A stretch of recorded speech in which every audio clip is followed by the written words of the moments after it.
Welcome, everybody. This is Hugh Massie, the chairman and founder of DNA Behavior International. And today I'm delighted to be hosting another identity conversation. And I've got the pleasure of having my good friend and fellow entrepreneur, Samir Patel, with me. And Samir is the managing partner, founder of Trophy Point, a very successful private lending fund. Samir's been doing this quite a while, and we've shared lots of entrepreneurial stories together. So welcome, Samir. Thank you. Glad to be here. So Samir, why don't you just tell our listeners a little bit about your life and career background? It's a different segue in a way to running a private lending fund. So why don't we unpack the story a bit? Yeah, happy to share. So I think my life is best described as leading two lives, because I'm an Atlanta native and I was in the Army for quite a period of time. I went to West Point, the military academy, and then simultaneously I was an entrepreneur at the same time. So like even as a cadet, as a college student, I bought my first hotel at 21. And then when I graduated from West Point and joined the active Army, I was still running deals. I bought a debt collection business. I was lending money. I was flipping houses. I was getting into all sorts of trouble entrepreneurially. And I've kind of like had that same identity throughout my entire life. And so first I was active duty Army for 6 years, entrepreneurship on the side, and then it swapped.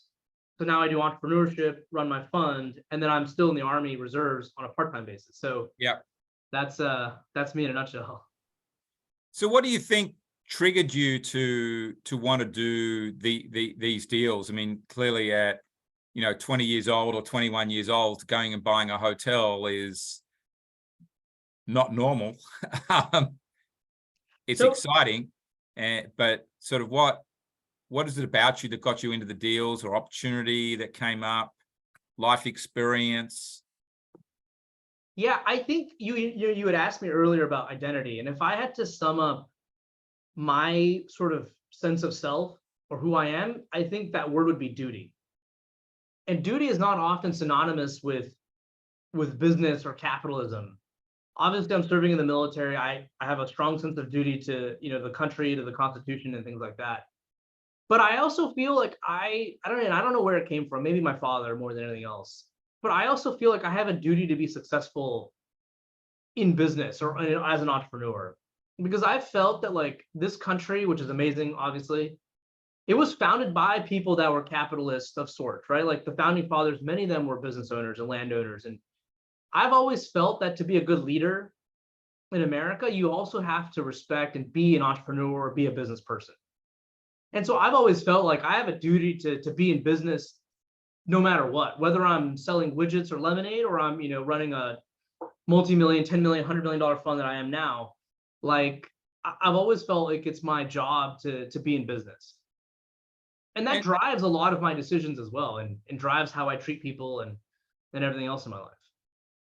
But duty is a pretty big word. But before we come back to it, were you actually born here in America, Samir, or yeah, so you were? Yeah, I was. Yeah, I was born in Kentucky, but then moved here when I was 6 months old here in Atlanta, and have been here ever since. And your family, your parents, are they first generation here in America, or are they born here too? First generation immigrants, I guess. My dad, they're born in India, but they came here in the 70s. Quick fun story. My parents were probably one of the first Hindus to get married in Atlanta. Right. So new, in fact, in 1981, that there were no Hindu priests even, or not even temples for that matter. They got married by a black guy that was a Hare Krishna in someone's living room in Decatur. So that's how far our roots go back to Atlanta, at least. So do you feel from that and knowing that story, because I think it's more than a sideline story, that's where some sort of sense of duty has come from, to whether it's building community, looking after the community, seeing it succeed and prosper here, your culture?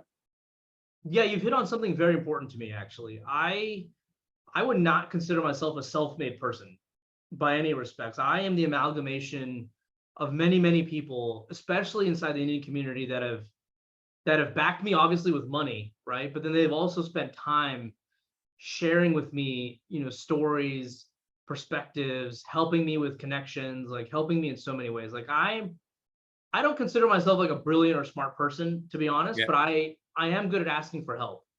And the Indian community and even Atlanta at large has been so amazing in helping me. And so I feel like there's a duty to give back to that community, which is why I teach also at Georgia State part-time as a real estate entrepreneurship instructor.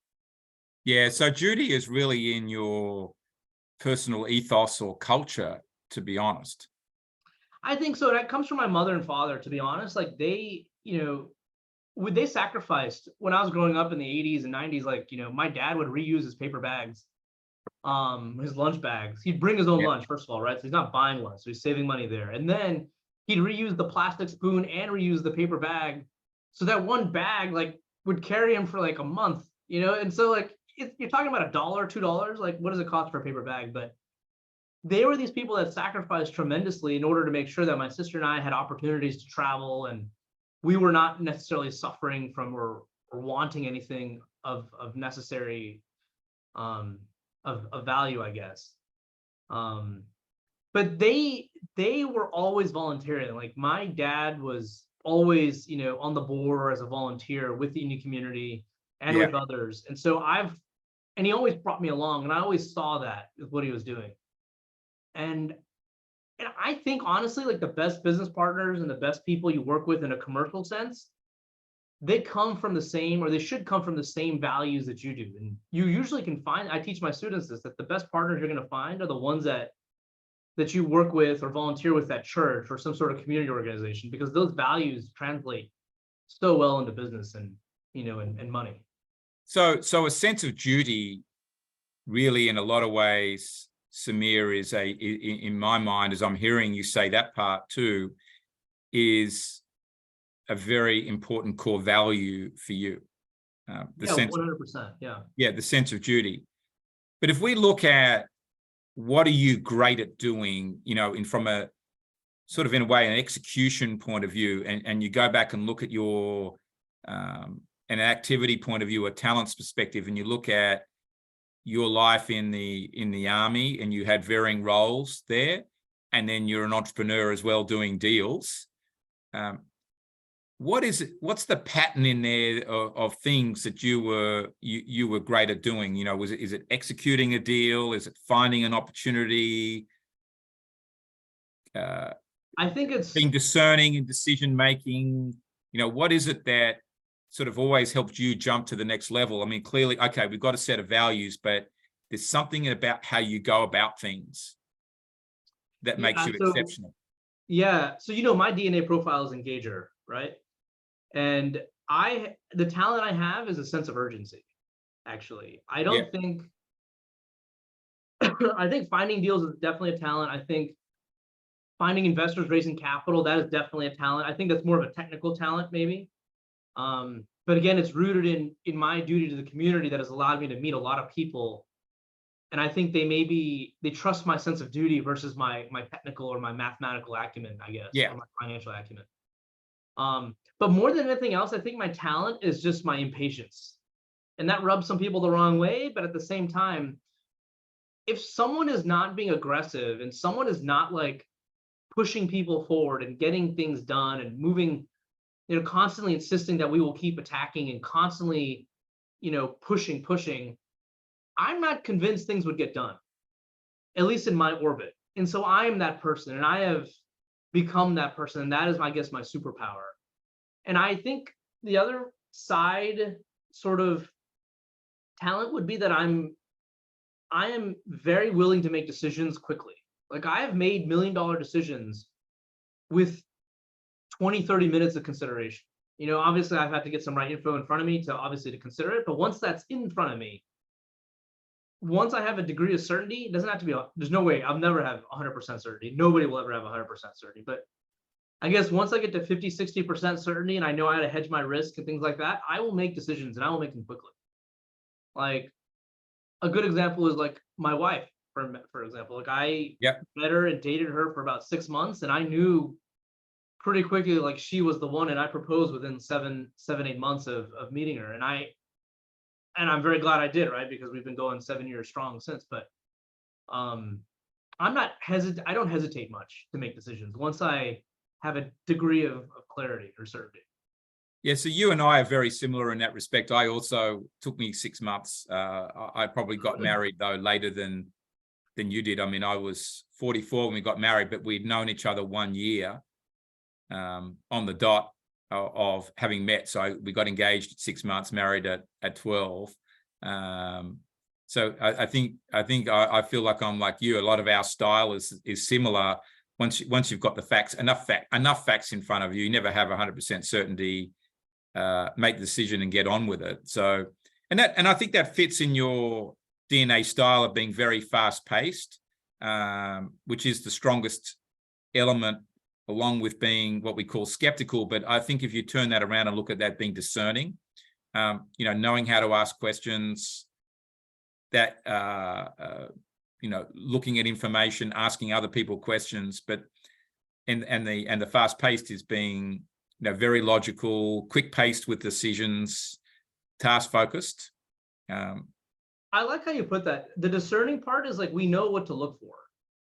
And we know what to look for from making a lot of mistakes. So the corollary to a fast-paced person is that we are willing to make a lot of mistakes. And ask my wife, ask anybody that knows me, ask my father. Like, I've made a lot of mistakes, but I'm willing to make mistakes. And I guess maybe the other talent is that I'm willing to get punched in the face. And I think the military was good at helping me realize that. And I think that the problem with a lot of smart and intelligent people is that they focus on precision too much. And I notice this with my students, many of them are very smart, smarter than me and you combined, probably, Hugh. But they have such an insistence on being so precise that they miss the forest for the trees, to use an analogy.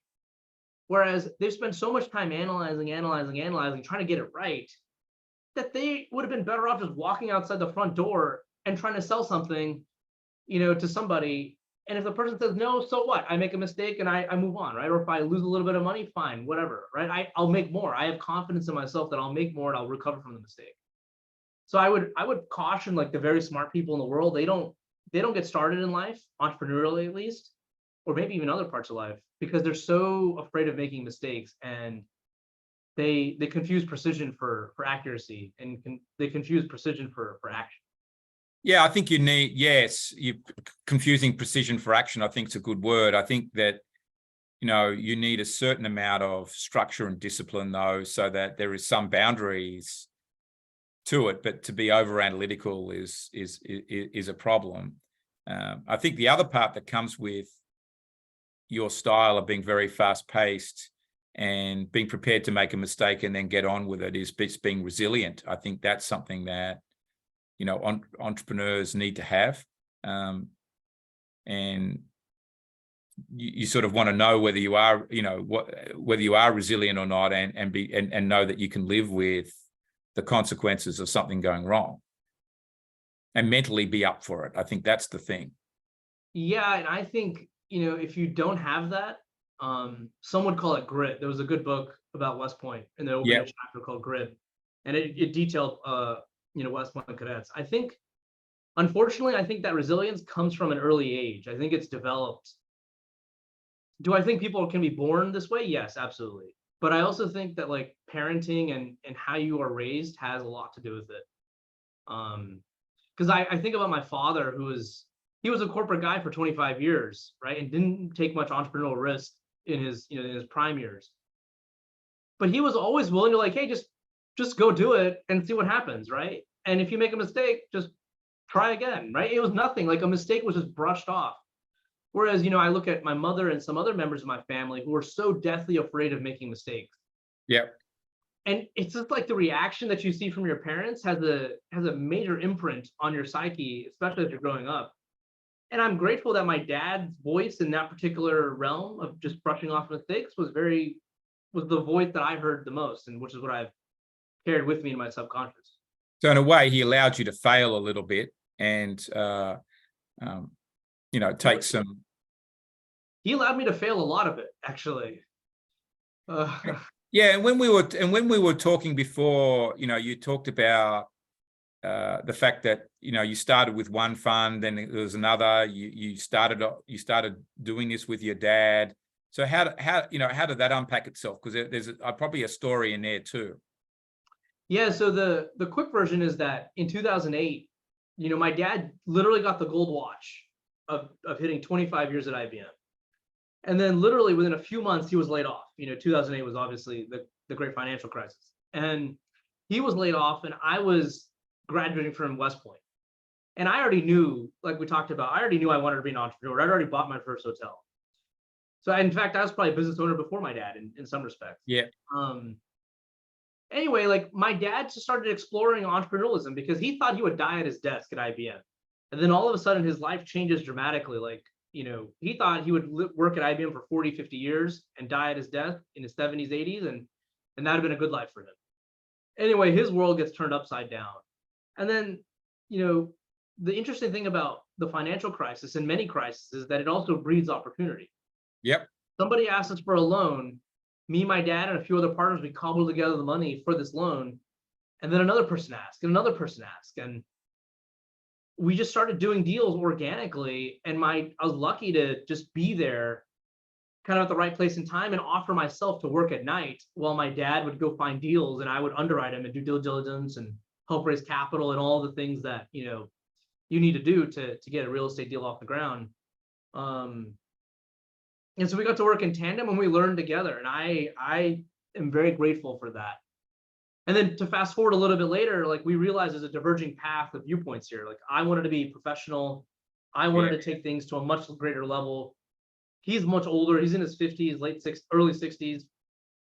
He doesn't even need to make money, honestly. He's got a pension coming in anyway.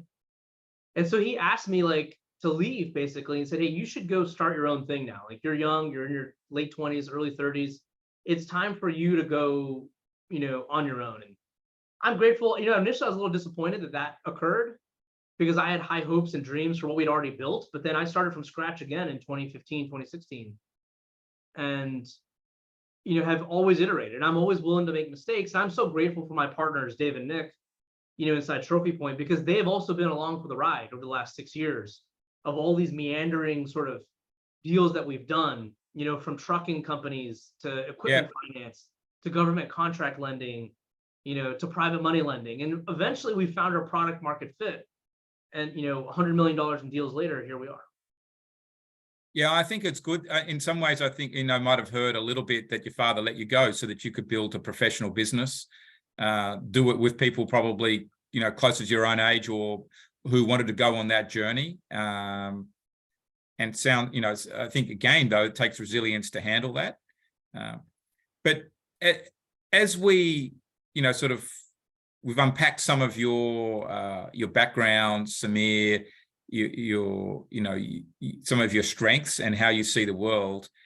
But now a little bit more, going more and beyond, bringing duty along with it. But how do you want to be seen by the world going forward as your identity, and what's going to be the cornerstone of how you make decisions, particularly in your business, but I think also in your overall life and married life from that perspective? So more from a being perspective rather than just a doing perspective. How do you want to be seen? I ultimately want to be seen as a problem solver. I have a high desire and high sense of urgency to solve problems. Yeah. And some people would look at it as problems, and I also look at problems as opportunities, to be honest, right? And in my world, in the private lending world, just as a small example, banks are not lending, right? I am not a financier by trade. I kind of look at myself as an Army officer first in many respects, but I'm not that strong. I'm strong in finance now, but I wasn't strong in finance then, and I wasn't strong in real estate then. But there was a problem. People needed money. The banks are not lending because of various reasons why the banks are hard to deal with. And I knew I could solve that problem with my network and my community that I had. And I just married the two, and I solved that problem. And so I would like to be seen as a guy that just solves problems in one capacity or another. I've turned around failing businesses. I've turned around nonprofits. I have a strong, philanthropic streak as well. I was the president of our alumni association here in Atlanta, and I help revive that to a greater extent. I just want to be known as a guy that people can come to get problems solved. And, to that end, one of the things I sort of pride myself on is being a one phone call kind of guy, meaning that if you bring me a problem, my mission sort of on a daily basis is how can I solve a problem with one phone call, right? I don't want to beat around the bush. I just want to be able to just move fast and move quickly. So it's interesting. So, in a way, as a phone call problem solver, I think you used the word before, approachable, to be an approachable problem solver, or fast-paced problem solver, action orientated with it. Yeah. And that's, it's funny you mentioned that. That's why I put my phone number on my, background, because I'm quite busy, right? Like there's obviously a lot of responsibility I have to the 145 investors that I have currently, in the, tens of millions of dollars that I have under management. But at the end of the day, like I like to tell people I'm only a phone call away, right? So it's a very intimate act to give out your phone number in the manner that I do. But I just, I said, look, I don't hide behind email. I'd rather people just text me and, let me know what you need. I may not always answer immediately, but I want to be approachable in that regard. And, the other business aspect about it is it's really important. And I think you may appreciate this, is that I want to listen very closely to my customers. I want to listen very closely to people's problems. And you get the best through meeting face to face, obviously, but you can only meet so many people during the day. But the phone and speaking to them verbally is my way of like staying close to the customer and staying close to the problem, so I can better solve it. Because nobody wants to be in business and nobody wants to lead a company that's not solving a real problem. Yeah. Many business leaders, as you know, solve the wrong problem or not listening closely enough to what's going on, and they end up building a product or a service that doesn't really meet the needs of people. And on top of that, or worse, you build something that nobody's willing to pay for even. And so that's why, like, it's just much better for me to be at the point where me and the customer, and I can lead the organization much better from that vantage point. And do you see the customer, in terms of being this approachable problem solver, do you see, is the customer more the person or people, that businesses that you're lending the money to, or the actual investors? Both, right? I serve two masters, actually. When you're running a fund, you serve two masters because obviously people need money and need investment, right? That's a pretty well-worn issue. But investors also have a problem. In my case, investors want yield, right? And we deliver a 10% yield to our investors, which is really good compared to what they're getting, the alternatives in the stock market and bonds and, CDs. So the investors have a problem too. And I noticed early on that, like, there are many investors that enjoy cash flow, steady cash flow, predictable cash flow. They want to be in business with sponsors that have major skin in the game. So like in my fund, I have $4 million of my own money in the fund, and I take the first loss on any bad deal. Yeah. Right. Which is why we've never had a loss, because I am damn sure going to we don't lose money, because I'm going to lose it first up to my entire 4 million before my investors do. And so, like, investors want to be in bed with people that, in my opinion, act in accordance with the ultimate, sort of alignment of both parties. And that's where your sense of duty comes into play. Because when I did similar lending, like that you're doing now, I did exactly that. It was me on the block first, above everybody else. So I think that's an important core value that sits inside there. But I'm just wondering whether, with the problem solving, whether it's your approachability is really the identity, or is it just the fact that you get business problems solved quickly? That's a good question. I think it's a being, sort of. I would look at it as being, because I notice a physical reaction in my body, call it dopamine, if you will, when I am solving problems. Like I get solving business problems, problem. Yeah, any problem. Okay. Any problem.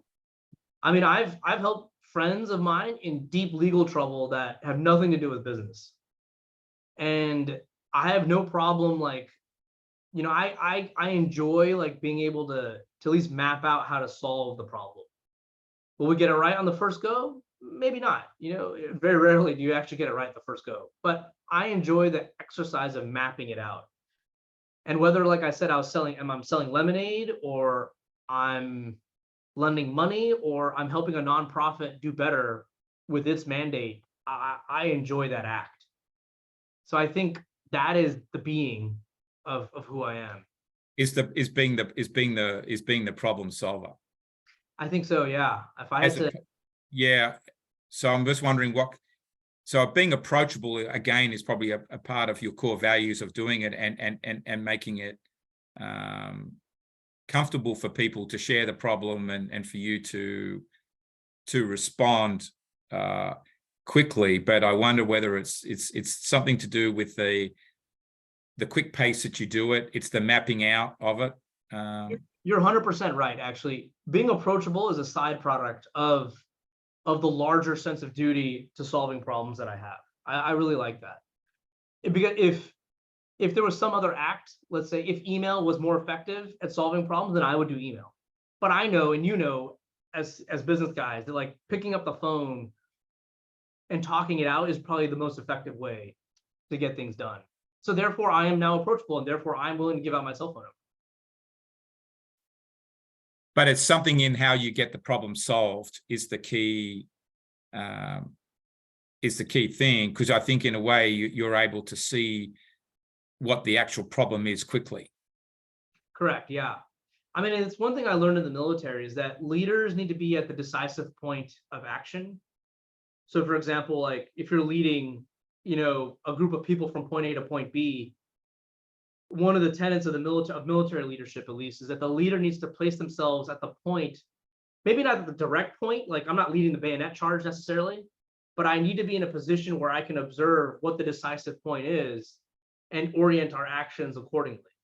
So I think you've just used the word, Samir. It's decisive. You're a decisive problem solver, and people will want to come to you for that. And the fact you make your telephone number available, one call, you're going to decisively come up with a solution.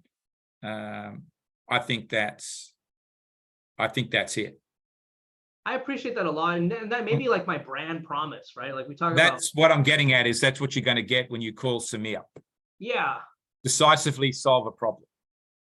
I appreciate that. Actually, you've helped me like probably put a piece in my own life as I look at myself in many respects. Well, that's why we have these conversations, because I think that's one of my gifts is to be able to see that for others, and and for you, and it's interesting that's what you do, and if you look at your DNA style, being very results focused, fast paced, skeptical in terms of, which has got a big strength in terms of being discerning. That's what happens. You quickly cut to the chase and can be very functional, what I call functional and rational about it, right? You're looking for what is the real problem rather than what somebody just said it was, right? Because people think the problem is X, but it's actually Y. Yeah. And if you can get them to see the Y really quick and not be stuck on X, then success comes. I don't know if that approach works in marriage, to be honest. But yeah. Different. That's a different conversation. Yeah. That's a different conversation. Yeah. But what you just discussed, I actually used to teach this at Georgia State when I taught another entrepreneurship class. It's called customer discovery. Yep. Where, and the lean startup model that a guy named Ash Maurya, he sort of pioneered or to help espouses. But in a business commercial sense, the lean startup model or customer discovery and understanding people's willingness to pay to solve a problem are huge things about business. Like I can't imagine any business leader not being successful without understanding this very core tool or core sense of like looking at the world. I don't know how any of them would be successful without it. Yeah, I agree. So Samir, just to close up here, have you got any tips, recommendations, suggestions for for other business leaders, entrepreneurs out there, investors? It can be anything that you want to share. I think I'd probably like to allude back, like if I have to give a tactical tip, I'll allude back to this one phone call concept where I manage my little address book. I manage my little CRM of people that I meet all along the way, and I make notes on people. I have I don't know if you can see it, but I have a journal by my desk every day with people I Yep. meet. I write down notes. But I think every business leader, their success largely depends on their ability to solve problems quickly. Yep. And I have a story about that. If we have time, I'll share with you. But to make a long story short, I once got sued in a trucking logistics business that I owned, and I found myself like being very distraught over it. And I found myself Googling attorneys, and I'm like, I have no idea like which attorney to pick, like what's going on with this lawsuit, all this other stuff. And then I brought it back to my EO forum, and I know you are a part of EO or are a part of EO. And I brought the problem. I called one guy in my forum, and he's like, yeah, this happened to me once. Here's what you should do. Talk to this person. And then 1 or 2 phone calls, I got a plan in place. I understood the nature of the lawsuit. I got a plan in place of how to deal with it or what actions we need to take internally. I found the lawyer, and I've handed it off to the lawyer, right? So within 45 minutes to an hour, I've got this seemingly stressful, frustrating problem, at least off my desk. Yep. Right. So I can focus on the next thing. And I think the most successful leaders are the guys that can pick up or the gals and the guys that can pick up the phone in 1 phone call or 2 phone calls, get a problem at least off their desk so they can focus on the next thing. So I would suggest to young entrepreneurs, especially, like, orient yourself to becoming a networker of people so that you take a deep interest in people, but 2, you know how you can utilize the people that you meet to help solve a problem for yourself or your own stakeholders. And I think if you can do that, whether you're an entrepreneur or a business leader or trying to run a division or a department in a nonprofit or in a for-profit situation, you will go much further. Yeah, I think that's good advice. You've got to have a relationship network at the end of the day is a big piece of it. Yeah, and have people that are willing to pick up your call too, right? Like, you don't want to be such an asshole that no one wants to pick up your phone call either. Absolutely. Well, so thank you for that, Samir. So, it's great to spend time with you, and I look forward to talking more soon. Yeah, thank you for having me, and I appreciate you helping me unpack some of this. No problem.